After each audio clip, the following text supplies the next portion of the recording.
Cela semble presque trop simple pour être vrai, mais ne vous laissez pas tromper. Marcher à reculons est l'un des exercices les plus sous-estimés de la planète pour toute personne de plus de 60 ans, et la science qui le sous-tend est véritablement fascinante. Une étude de 2019, publiée dans le Journal of Biomechanics, a révélé que la marche à reculons réduisait le stress des articulations du genou jusqu'à 40% par rapport à la marche normale vers l'avant. C'est une différence massive pour quiconque souffre d'arthrite ou de douleurs chroniques au genou.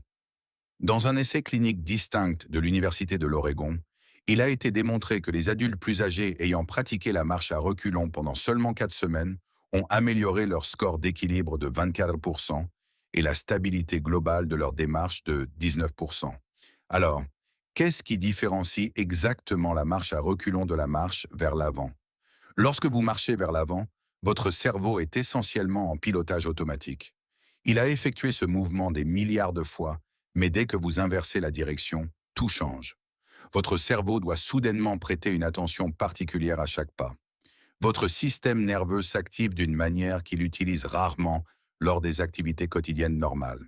Différents groupes musculaires s'activent, en particulier vos quadriceps et les muscles autour de vos tibias, qui sont essentiels pour prévenir les chutes.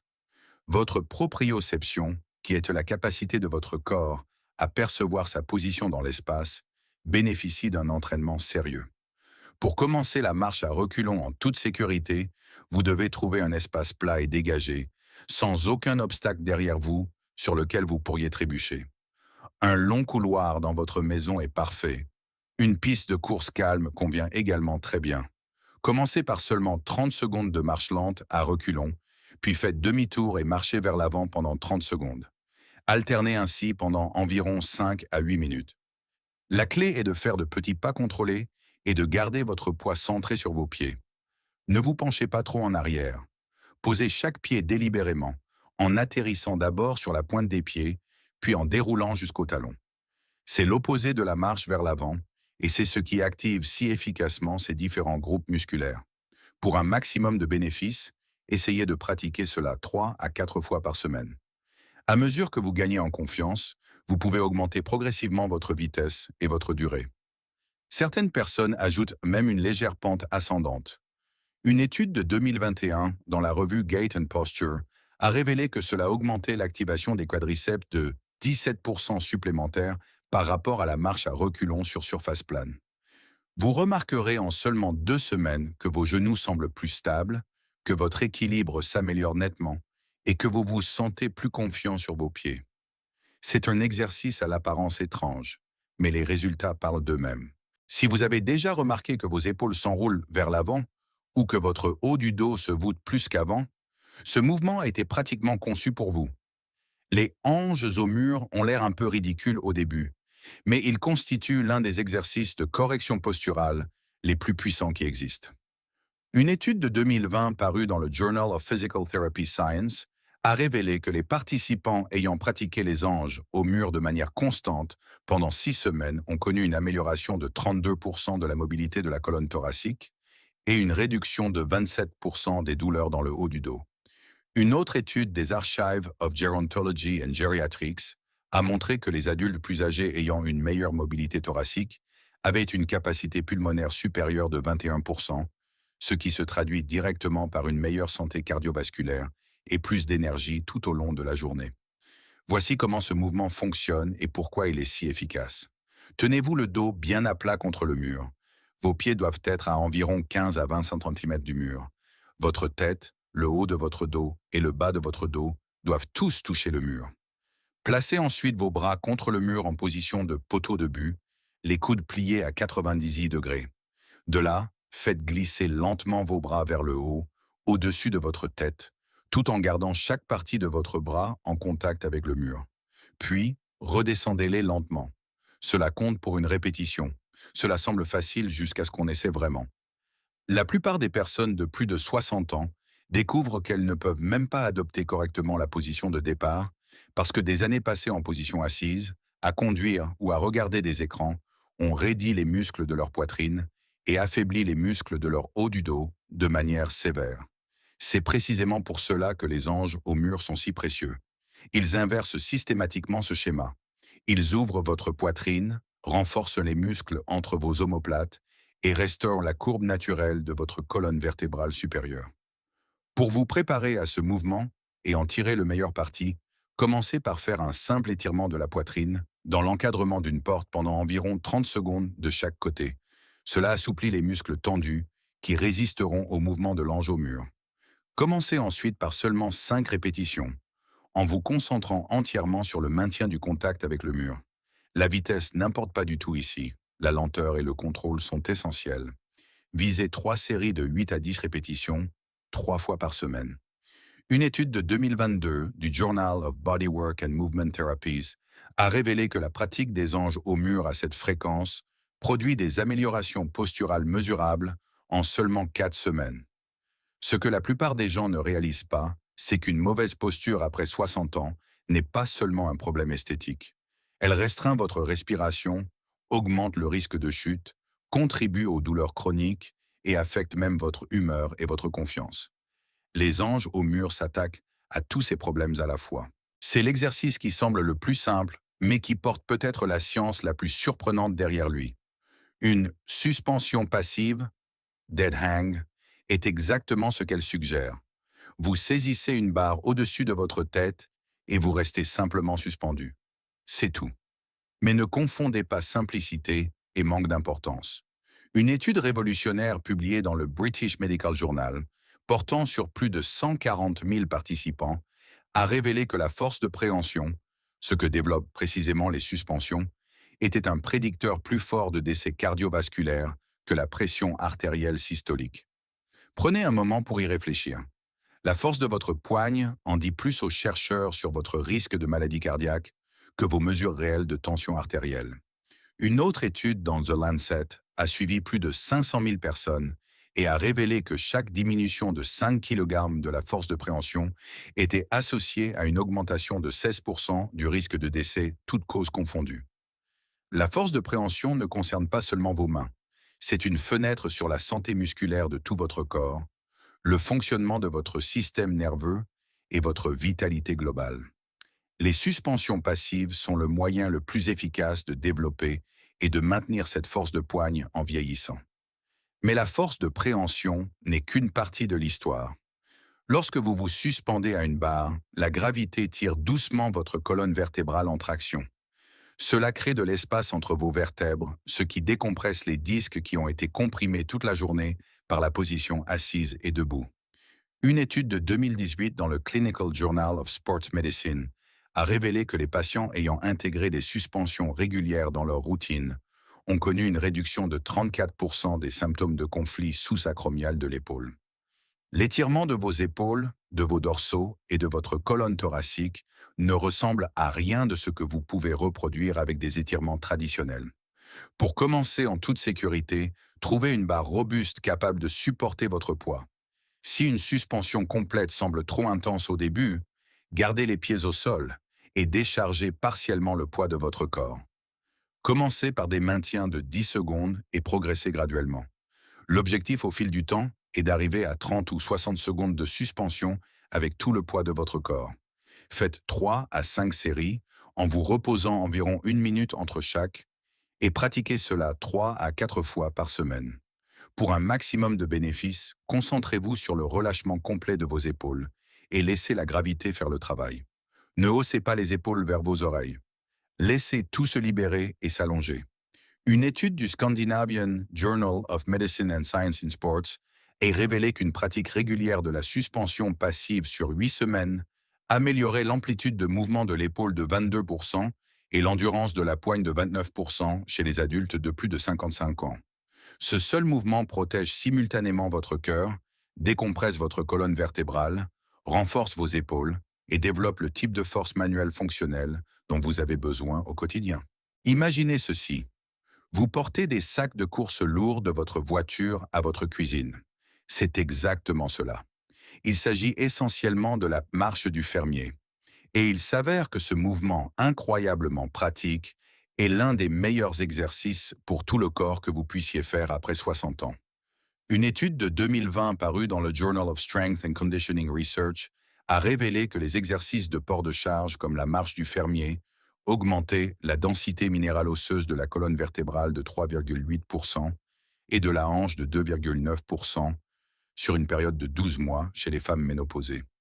C'est significatif car après 60 ans, la perte de densité osseuse s'accélère considérablement et les fractures deviennent l'une des causes principales d'invalidité et de perte d'indépendance. La marche du fermier combat cela de front en sollicitant votre squelette exactement comme il doit l'être. Voici pourquoi ce mouvement fonctionne si bien. Lorsque vous ramassez des objets lourds et marchez avec, vous sollicitez presque tous les muscles de votre corps simultanément. Votre poigne doit tenir fermement. Vos épaules et le haut de votre dos doivent stabiliser la charge. Votre sangle abdominale doit se gainer pour vous maintenir droit. Vos jambes et vos hanches doivent vous propulser vers l'avant tout en gérant le poids supplémentaire. Votre système cardiovasculaire doit pomper plus fort pour alimenter toute cette activité. Une étude du Journal of Applied Physiology a révélé que le port de charge élevait la fréquence cardiaque à 75% du maximum chez les adultes plus âgés, ce qui le place fermement dans la zone de bénéfice cardiovasculaire, sans l'impact articulaire de la course ou du jogging. Pour commencer les marches du fermier, prenez une paire d'haltères ou même simplement des bidons d'eau lourds ou des sacs de course remplis. Choisissez un poids qui représente un défi, mais qui vous permet de maintenir une bonne posture. Tenez-vous droit, la poitrine haute, les épaules tirées vers l'arrière et le bas, et les abdominaux légèrement engagés. Marchez ensuite simplement en ligne droite sur environ 30 à 40 mètres. Reposez-vous 1 minute et recommencez. Visez 4 à 6 séries, 2 à 3 fois par semaine. Le point technique critique est la posture. Ne laissez pas le poids tirer vos épaules vers l'avant ou vous faire pencher d'un côté. Restez grand et fier pendant la marche. Respirez régulièrement. Pour un bénéfice maximal, augmentez progressivement le poids au fil du temps, à mesure que les marches deviennent plus faciles. Une étude de 2021 dans la revue Ostéoporosis International a révélé que la surcharge progressive dans les exercices de port de charge, c'est-à-dire l'ajout graduel de poids, était essentielle pour une amélioration continue de la densité osseuse. Les participants qui ont gardé le même poids après la période initiale ont vu leurs gains stagner, tandis que ceux qui ont progressivement augmenté la charge ont continué à renforcer leurs os. Cet exercice développe une force réelle qui se traduit directement dans le transport des courses, le soulèvement des petits-enfants et le maintien de votre indépendance. Cet exercice ancien existe depuis des siècles, et il y a une très bonne raison pour laquelle il a survécu aussi longtemps. Le relevé turc, Turkish Get Up, est un mouvement continu unique qui vous fait passer de la position allongée au sol à la position debout tout en tenant un poids au-dessus de votre tête. Cela semble intimidant et honnêtement, ça l'est. Mais une étude de 2019 dans le Journal of Functional Morphology and Kinesiology a révélé que les adultes plus âgés ayant pratiqué les relevés turcs 2 fois par semaine pendant 10 semaines ont amélioré leur score de mouvement fonctionnel de 38% et réduit leur risque de chute de 41%. Ces chiffres sont remarquables pour n'importe quel exercice, et encore plus pour un mouvement dont la plupart des gens de plus de 60 ans n'ont jamais entendu parler. La raison pour laquelle ce mouvement est si puissant est qu'il imite essentiellement la tâche physique la plus importante du vieillissement, se relever du sol. Des chercheurs de la Société brésilienne de médecine du sport ont découvert que la capacité de descendre au sol et de se relever sans aide était l'un des prédicteurs les plus forts de la mortalité, toutes causes confondues, chez les adultes de plus de 50 ans. Les personnes éprouvant des difficultés avec ce mouvement de base étaient près de 6 fois plus susceptibles de décéder pendant la période de suivi de l'étude. Le relevé turc entraîne précisément cette compétence tout en développant la stabilité des épaules, la force abdominale, la mobilité des hanches et la coordination globale du corps. Pour apprendre ce mouvement en toute sécurité, commencez sans aucun poids. Allongez-vous sur le dos, le bras droit tendu vers le plafond. Pliez votre genou droit pour que votre pied droit soit à plat sur le sol. De là, roulez sur votre coude gauche, puis poussez sur votre main gauche. Soulevez vos hanches du sol en position de pont. Glissez votre jambe gauche sous vous pour passer en position à genoux. Ensuite, levez-vous en gardant votre bras droit pointé vers le plafond pendant tout ce temps. Inversez chaque étape pour redescendre. Cela compte pour une répétition. C'est une séquence complexe qui vous semblera maladroite au début. C'est tout à fait normal, Et c'est en partie pour cela que cela fonctionne si bien. Votre cerveau doit coordonner tant de schémas de mouvement simultanément qu'il crée de puissantes adaptations neuronales. Pratiquez les étapes individuelles séparément avant de les enchaîner. Une fois que vous pouvez effectuer 3 répétitions fluides de chaque côté sans poids, vous pouvez commencer à ajouter un haltère très léger, même de seulement 1 à 2 kg.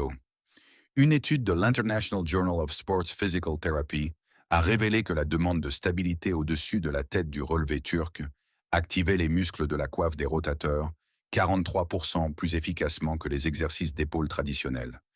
Visez 2 à 3 séries de 3 répétitions de chaque côté, 2 à 3 fois par semaine. Prenez votre temps pour chaque répétition.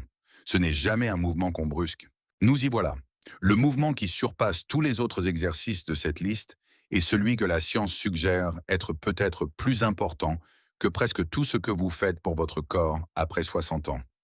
Un maintien en squat profond consiste à descendre le plus bas possible dans une position de squat complet, où vos hanches descendent sous vos genoux, et à maintenir simplement cette position. Dans une grande partie du monde, les gens s'assoient en squat profond chaque jour pour manger, se reposer, socialiser et travailler. Mais dans les pays occidentaux, la plupart des adultes n'ont pas fait de squat profond depuis l'enfance, et les conséquences sont dévastatrices. La célèbre étude sur le test de s'asseoir et se relever, publiée dans l'European Journal of Preventive Cardiology, a suivi 2002 adultes âgés de 51 à 80 ans et a révélé que ceux qui pouvaient descendre au sol et se relever sans soutien obtenaient des scores nettement meilleurs dans les prédictions de longévité. Chaque point perdu lors du test était associé à une augmentation de 21% du risque de mortalité. Le maintien en squat profond entraîne directement chaque composant de ce test. Une étude distincte de 2020 dans la revue Musculoskeletal Science and Practice a révélé que les adultes pratiquant des squats profonds pendant 8 semaines ont amélioré leur mobilité des hanches de 31%, leur dorsiflexion de la cheville de 26% et leur score de douleur au bas du dos ont diminué de 34%. Cette seule position ouvre simultanément vos hanches, mobilise vos chevilles, renforce vos genoux, engage vos abdominaux et sollicite votre équilibre. C'est essentiellement un outil de diagnostic et de thérapie pour tout le corps, réuni en une seule position simple. Pour commencer à pratiquer le squat profond en toute sécurité, tenez-vous d'abord à quelque chose de solide comme l'encadrement d'une porte, un comptoir de cuisine ou le dossier d'une chaise lourde. Placez vos pieds à peu près à la largeur des épaules, les orteils légèrement pointés vers l'extérieur. Descendez lentement aussi bas que possible, tout en gardant vos talons au sol. Si vos talons se décollent, placez une serviette roulée ou un livre mince dessous pour les soutenir. Maintenez la profondeur que vous pouvez gérer pendant 15 à 30 secondes, puis relevez-vous et reposez-vous. Répétez cela 3 à 5 fois. Au fil des semaines, vous descendrez naturellement plus bas à mesure que vos articulations s'assoupliront.